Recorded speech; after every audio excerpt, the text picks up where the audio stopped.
تدبر قرآن امین احسن اصلاحی سورہ رعد آیات 38 تا 43۔ آگے کا مضمون۔ آگے کی آیات خاتمہ سورہ کی حیثیت رکھتی ہیں۔ نبی صلی اللہ علیہ وسلم کو تسلی دی گئی ہے کہ ان مخالفین کے نت نئے اعتراضات اور مطالبہ معجزات سے تم پریشان نہ ہو۔ تم اپنا کام کیے جاؤ اور مطالبہ معجزات کے معاملے میں ہم پر بھروسہ کرو۔ ان لوگوں کو نظر نہیں آ رہا، لیکن غلبہ حق کے آثار خود اس سرزمین میں بھی نمایاں ہونے شروع ہو گئے ہیں۔ خدا کی بات شدنی ہے اور کوئی اس کے فیصلے کو روک نہیں سکتا۔ جس طرح کی چالیں یہ چل رہے ہیں، اس طرح کی چالیں چلنے والے پہلے بھی گزرے ہیں۔ خدا ان کی چالوں کے سارے تار و پود بکھیر دے گا اور عنقریب ان پر واضح ہو جائے گا کہ انجام کار کی کامیابی کس کو حاصل ہوتی ہے۔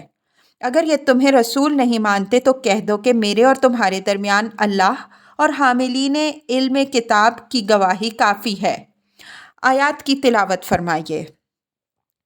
اعوذ باللہ من الشیطان الرجیم، بسم اللہ الرحمن الرحیم۔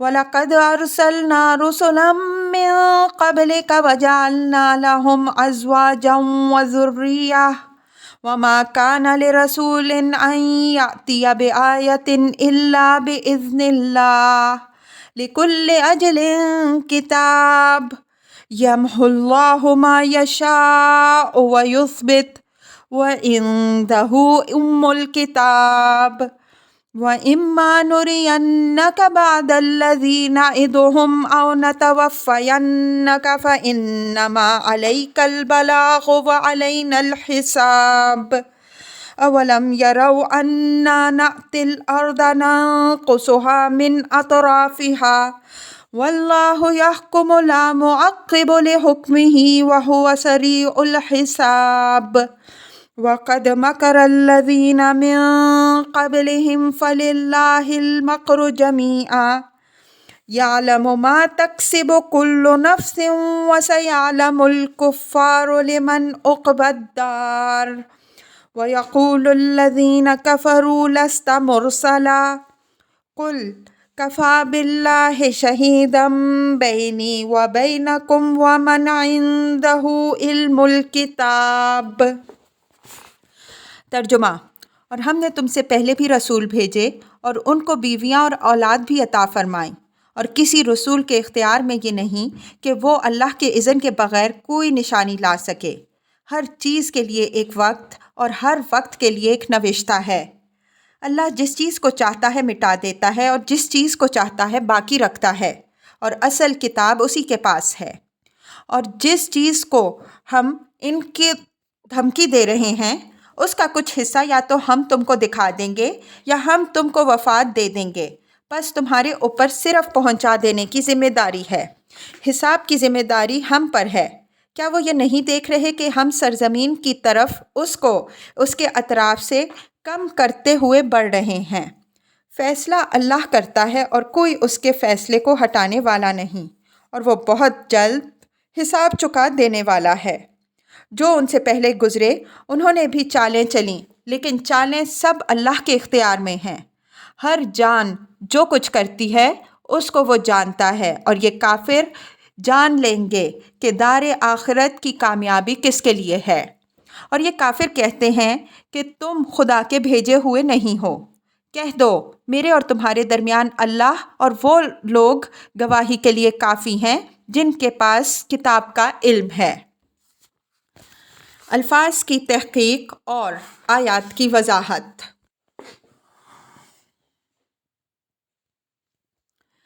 وَلَقَدْ أَرْسَلْنَا رُسُلًا مِّن قَبْلِكَ وَجَعَلْنَا لَهُمْ أَزْوَاجًا وَذُرِّيَّةً وَمَا كَانَ لِرَسُولٍ أَن يَأْتِيَ بِآيَةٍ إِلَّا بِإِذْنِ اللَّهِ لِكُلِّ أَجَلٍ كِتَابٌ۔ اس آیت میں مخالفین کے دو اعتراضوں کے بغیر ان کو نقل کیے جواب دیے ہیں۔ ایک یہ کہ یہ اللہ کے رسول ہونے کا دعویٰ کرتے ہیں۔ اگر اللہ کا کوئی رسول ہوتا تو کیا وہ ہمارے ہی جیسے ایک بشر کو رسول بنا کر بھیجتا؟ اس کے پاس فرشتوں کی اتنی بڑی فوج ہے، آخر ان میں سے کسی کو اس منصب کے لیے اس نے کیوں نہ منتخب کیا؟ دوسرا یہ کہ یہ ہم کو دھمکی سنا رہا ہے کہ اگر ہم نے ان کی بات نہ مانی تو ہم پر اللہ کا عذاب آ جائے گا۔ اگر یہ اپنے دعوے میں سچے ہیں تو آخر یہ ہم کو کوئی ایسی نشانیاں عذاب کیوں نہیں دکھاتے جس سے ہم پر بھی یہ واضح ہو جائے کہ فی الواقع اگر ہم نے ان کی بات نہ مانی تو ہم پر قہر الہی ٹوٹ پڑے گا۔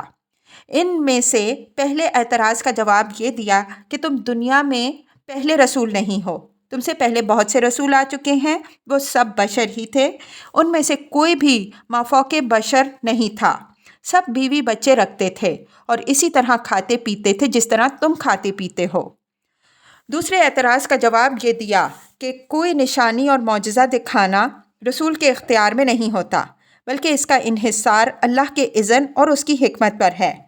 اللہ نے ہر چیز کے لیے اپنی حکمت کے تحت ایک وقت مقرر کر رکھا ہے اور ہر مقررہ ساعت کے لیے ایک نوشتہ ہے۔ یمحو اللہ ما یشاء ویثبت وعندہ ام الکتاب۔ ویثبت یعنی یثبت من یشاء یا یثبت ما یشاء، اس نوشتہ پر تمام تر اختیار اللہ ہی کا ہے۔ اس میں ہر محو اثبات اور ہر اخراج و اندراج صرف اسی کی حکمت و مشیت کے تحت ہوتا ہے، کسی دوسرے کو اس میں کوئی دخل نہیں، اور اصلی کتاب اس کے پاس ہے، کسی دوسرے کی اس تک رسائی نہیں۔ وَإِمَّا نُرِيَنَّكَ بَعْضَ الَّذِي نَعِدُهُمْ أَوْ نَتَوَفَّيَنَّكَ فَإِنَّمَا عَلَيْكَ الْبَلَاغُ وَعَلَيْنَا الْحِسَابُ، یعنی جس عذاب کی ہم ان کو تمہاری تکذیب کی صورت میں دھمکی سنا رہے ہیں، ہو سکتا ہے کہ اس کا کوئی نمونہ تمہاری زندگی ہی میں ہم دکھا دیں، یا تم کو تو وفات دے دیں اور تمہاری وفات کے بعد ان کو اس کا مزہ چکھائیں۔ اس امر کا تمام تر انحصار ہماری مشیت و حکمت پر ہے۔ اس معاملے میں نہ تم کو کوئی دخل ہے اور نہ تمہیں اس کے لیے پریشان ہونا چاہیے۔ تم پر ذمہ داری صرف ان لوگوں کو ہماری بات پہنچا دینے کی ہے، ان سے مواخذہ اور محاسبہ کرنا ہمارا کام ہے۔ اولم یروا انا نأتی الارض ننقصها من اطرافها واللہ یحکم لا معقب لحکمہ وہو سریع الحساب۔ الارض سے مراد یہاں سرزمین مکہ ہے۔ مطلب یہ ہے کہ اگر ان کو اسلام کے غلبے اور خود ان کی اپنی ہزیمت کی کوئی نشانی ہی مطلوب ہے تو وہ اس امر واقعی کو کیوں نہیں دیکھتے کہ اسلام کی دعوت بتدریج مکہ کے اطراف کو فتح کرتی ہوئی سرزمین مکہ کی طرف بڑھ رہی ہے، اور وہ دن دور نہیں رہے جب وہ اس سرزمین کو بھی زیر نگیں کر لے گی۔ اسلام کے تدریجی عروج اور مکہ کے اطراف کے قبائل اور مدینہ میں اس کی اشاعت کو اللہ تعالیٰ نے مکہ کی طرف اپنے اقدام سے تعبیر فرمایا ہے، اور یہ تعبیر ایک حقیقت ہے۔ اسلام کی دعوت کا آغاز تو مکہ سے ہوا، لیکن قریش پوری قوت اور ہر نوع کے ظلم و ستم سے اس کو دبانے پر تل گئے، لیکن حق کی آواز دبتی نہیں۔ آہستہ آہستہ اطراف کے قبائل کے بہت سے لوگ اسلام میں داخل ہو گئے، اور مدینہ میں تو اس کو وہ فروغ ہوا کہ بالآخر اسی شہر کو اللہ تعالیٰ نے دارالہجرت ہونے کا شرف عطا فرمایا۔ دعوت کے اس دور میں اہل کتاب میں سے بھی، جیسا کہ اوپر گزرا، اسلام کے حق میں کلمہ خیر کہنے والے پیدا ہو گئے تھے۔ الغرض اسلام خود اپنے گھر میں تو اس دور میں مظلوم رہا، لیکن باہر اس کو فروغ حاصل ہو رہا تھا، اور قبیلے کے قبیلے قریش کی سیادت اور ان کے دین شرک سے نکل کر اسلام اور پیغمبر اسلام صلی اللہ علیہ وسلم کی اطاعت میں داخل ہو رہے تھے۔ اسی صورتحال کی طرف اشارہ کرتے ہوئے فرمایا کہ اگر کفار کو کوئی نشانی ہی مطلوب ہے تو وہ اس نشانی پر کیوں نہیں غور کرتے۔ لا معقب لحکمہ وہو سریع الحساب۔ لا معقب لحکمہ وہو سریع الحساب، یعنی اسلام کا یہ غلبہ ایک فیصلہ الہی ہے، یہ ہو کے رہے گا، اور کسی کی یہ طاقت نہیں کہ وہ اس قضائے مبرم کو ٹال سکے۔ اور مزید آنکہ اس میں اب زیادہ دیر نہیں ہے، جلد وہ وقت آ رہا ہے جب یہ سارا حساب چکا دیا جائے گا۔ بعینیہ یہی مضمون سورہ انبیاء میں بھی بیان ہوا ہے۔ اس آیت کو سامنے رکھ لیجئے۔ قریش کی طرف اشارہ کرتے ہوئے فرمایا، بل متعنا ہؤلاء وآباءهم حتی طال علیہم العمر افلا یرون انا نأتی الارض ننقصها من اطرافها۔ افہم الغالبون، الانبیاء 44۔ بلکہ ہوا یہ کہ ہم نے ان کو اور ان کے آباء و اجداد کو بھی اپنی نعمتوں سے بہرہ مند کیا، یہاں تک کہ اسی حال میں ان پر ایک طویل مدت گزر گئی۔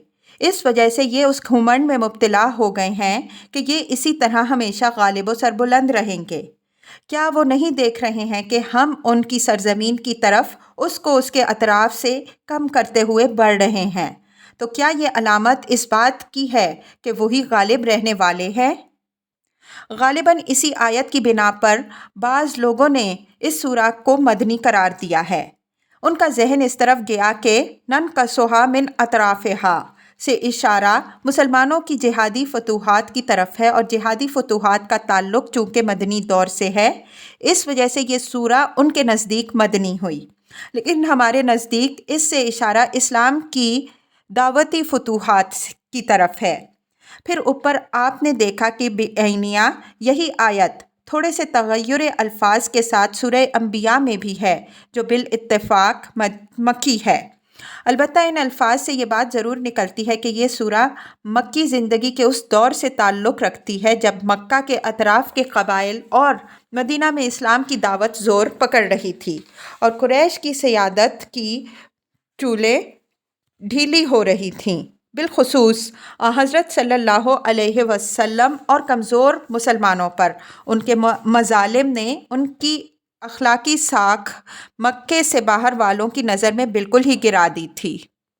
وَقَدْ مَكَرَ الَّذِينَ مِن قَبْلِهِمْ فَلِلَّهِ الْمَكْرُ جَمِيعًا وَيَعْلَمُ مَا تَكْسِبُ كُلُّ نَفْسٍ وَسَيَعْلَمُ الْكُفَّارُ لِمَنْ عُقْبَى الدَّارِ۔ اب یہ فرمایا کہ جس قسم کی چالیں اسلام اور پیغمبر صلی اللہ علیہ وسلم کے خلاف یہ چل رہے ہیں، اسی قسم کی چالیں ان سے پہلے کی قومیں اپنے اپنے پیغمبروں کے خلاف چل چکی ہیں، اور انہوں نے اس کا انجام دیکھ لیا۔ یہ بھی وہی انجام دیکھنے والے ہیں۔ ساری چالیں خدا کے اختیار میں ہیں۔ ہر جان جو کچھ کرتی ہے، اللہ اس سے پوری طرح باخبر رہتا ہے۔ کوئی چیز بھی اس کے اختیار اور علم سے باہر نہیں۔ وَسَيَعْلَمُ الْكُفَّارُ لِمَنْ عُقْبَى الدَّارِ، یعنی دنیا میں تو ان کا جو انجام ہونا ہے وہ اوپر کی آیات میں بتا دیا گیا، آخرت میں جو انجام سامنے آنے والا ہے وہ بھی جلد جان لیں گے کہ آخرت کی فیروز مندی کس کو حاصل ہوتی ہے۔